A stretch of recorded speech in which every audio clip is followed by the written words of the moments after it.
हिंदी की कक्षा में आपका स्वागत है। आज 7वीं कक्षा के पाठ्य पुस्तक को पढ़ेंगे, हिंदी की किताब को पढ़ेंगे, जिसमें पहला पाठ है, एक कविता है, शिवमंगल सिंह सुमन द्वारा रचित।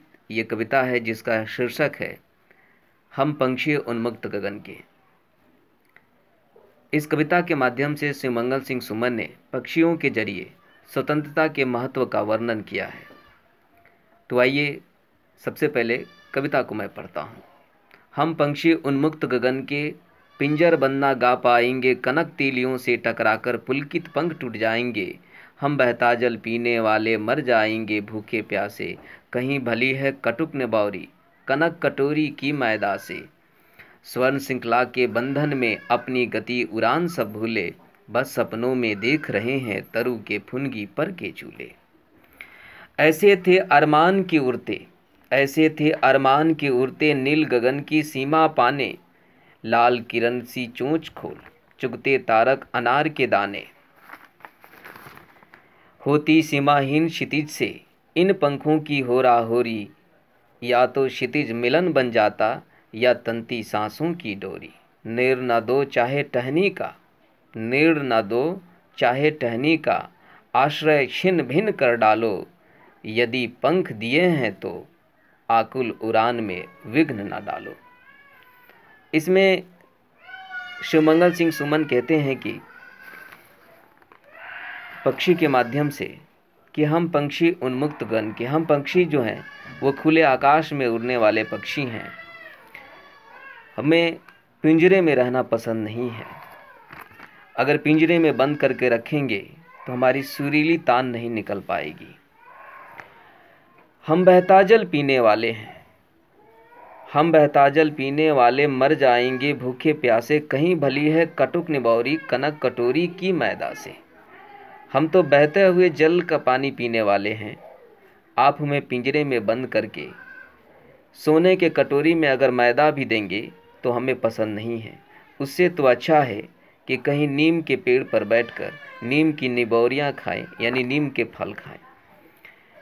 स्वर्ण श्रृंखला के बंधन में अपनी गति उड़ान सब भूले, बस सपनों में देख रहे हैं तरु के फुनगी पर के झूले। कहते हैं कि ये जो श्रृंखला बनाया गया है, जो पिंजरा है, उसमें आप मुझे कैद कर लिए हैं। ये तो मुझे सपना ही लग रहा है, अपनी उड़ान को, अपनी गति को सब भूल चुके हैं। ये एक स्वप्न की तरह लग रहा है।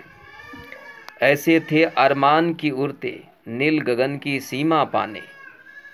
ऐसे थे अरमान की उड़ते, नील गगन की सीमा पाने, लाल किरण सी चोंच खोल चुगते तारक अनार के दाने। मेरी इच्छा थी कि खुले आकाश में उड़ूं, नील गगन यानी नीले आसमान में उड़कर उस क्षितिज को पाऊं, लाल किरण सी चोंच खोलकर चुगते तारक अनार के दाने, और अपने चोंच से उस अनार के दाने को चुनने की इच्छा थी, ऐसा अरमान था। फिर आगे लिखते हैं, कहते हैं कि होती सीमाहीन क्षितिज से इन पंखों की होराहोरी, या तो क्षितिज मिलन बन जाता या तंती सांसों की डोरी। क्षितिज का मतलब होता है जहाँ आसमान और धरती मिलता हुआ दिखाई दे।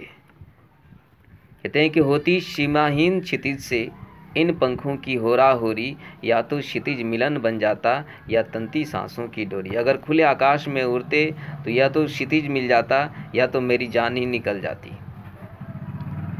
ऐसे उड़ना चाहते हैं, खुले आकाश में स्वतंत्र रहना चाहते हैं।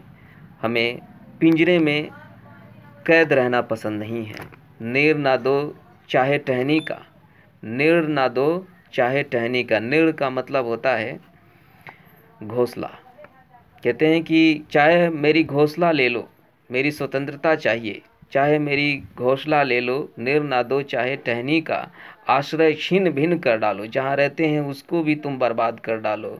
चाहे मेरी घोंसला ले लो, लेकिन ऊपर वाले ने पंख दिए हैं तो मेरी उड़ान में तुम विघ्न ना डालो, तुम बाधा मत डालो। ये शिवमंगल सिंह सुमन द्वारा रचित ये बहुत बेहतरीन कविता है। स्वतंत्रता के महत्व का इसमें वर्णन किया गया है पक्षियों के जरिए। इसको पढ़िएगा। आगे फिर मिलते हैं दूसरी चैप्टर में, दूसरा पाठ में।